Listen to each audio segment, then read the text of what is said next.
positif yang akan dipaparkan oleh Ibu Nurul Wahidah. Sebelum acara kita mulai, ada baiknya saya bacakan susunan acara pada pagi hari ini.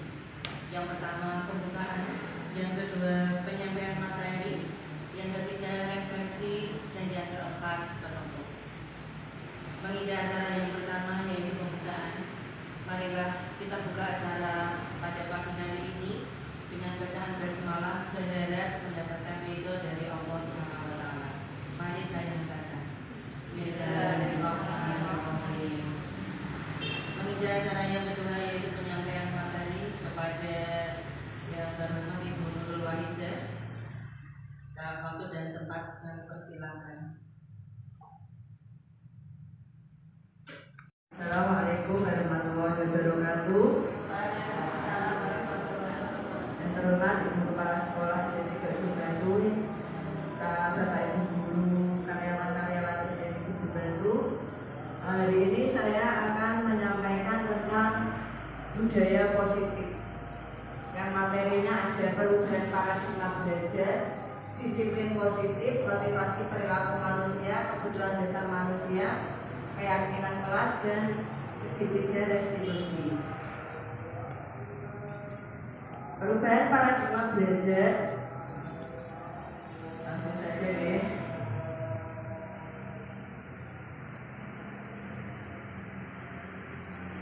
Perubahan paradigma stimulus respon teori, kontrol atau teori pilihan. Siapa sesungguhnya yang memilih kontrol, stimulus respon? Kita mencoba mengubah orang agar berpandangan sama dengan kita. Perilaku buruk dilihat sebagai suatu kesalahan. Orang lain bisa mengontrol saya. Saya bisa mengontrol orang lain. Pemaksaan ada yang pada saat rujukan gagal, model berpikir menang atau kalah. Itu stimulus respons. Dengan teori kontrol, kita berusaha memahami pandangan orang lain tentang dunia. Biar lebih jelasnya, nanti ada teori kontrol. Apakah makna disiplin? Disiplin yang artinya belajar. Makna arti kata ini berkonotasi dengan disiplin diri dari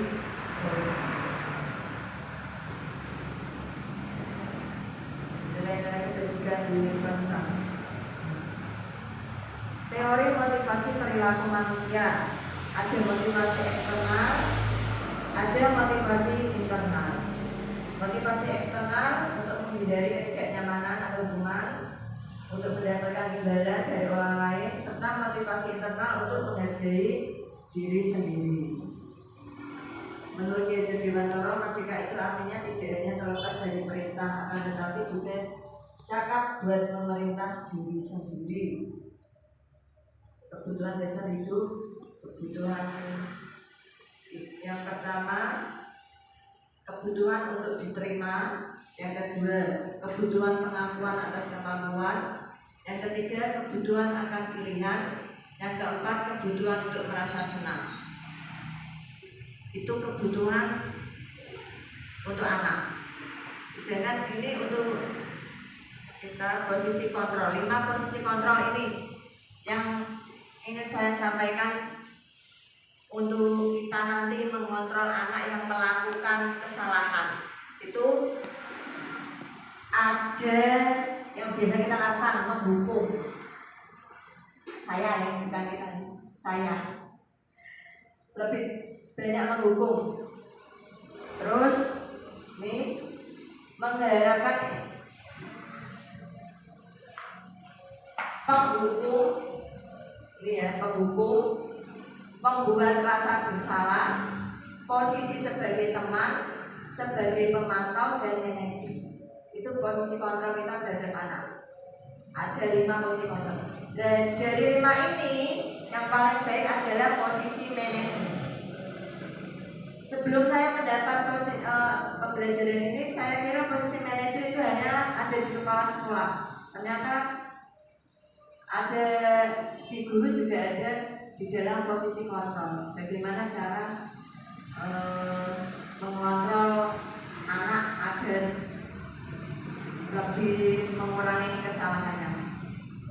Perbedaannya apa? Perbedaannya kalau menghukum jelas ya. Dulu pernah kita alami. Perbedaannya itu biasanya dalam kata-kata. Kalau membuat rasa bersalah, kamu gak merasa kasihan sama ibu. Nah itu berarti kita sudah memposisikan sebagai membuat rasa bersalah. Kalau sebagai teman, biasanya membuat alasan. Jadi kenapa melakukan itu? Kalau memantau, menghitung dan mengukur. Dan yang paling baik adalah manajer mengajukan pertanyaan, kenapa kamu melakukan itu? Apa akibatnya? Nah itu sebagai manajer. Di sini ada apa yang harus dilakukan, apa yang harus dilakukan dikatakan saat kita memposisikan kontrol kita di dalam kelas. Yang keenam, keyakinan kelas. Keyakinan kelas ini juga baru untuk saya. Keyakinan kelas ini berbeda dengan peraturan. Kalau peraturan itu biasanya jelas tertulis, dengan keyakinan kelas ini yang kita yakini dan tidak akan dilanggar.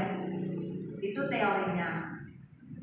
Kalau pelaksanaannya biasanya kita akan mengalami kesulitan. Diharapkan nanti di setiap kelas itu ada keyakinan kelas. Jadi selain peraturan sekolah ada keyakinan kelas. Yang ketujuh, pembelajaran kita segitiga restitusi.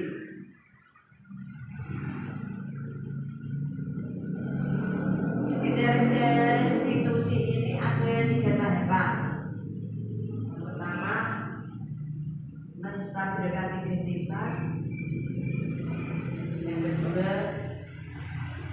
validasi tindakan yang salah. Dan yang ketiga, menanyakan keyakinan. Setiap tindakan ada kata-kata yang berbeda. Validasi, segitiga restitusi ini langkah kita dalam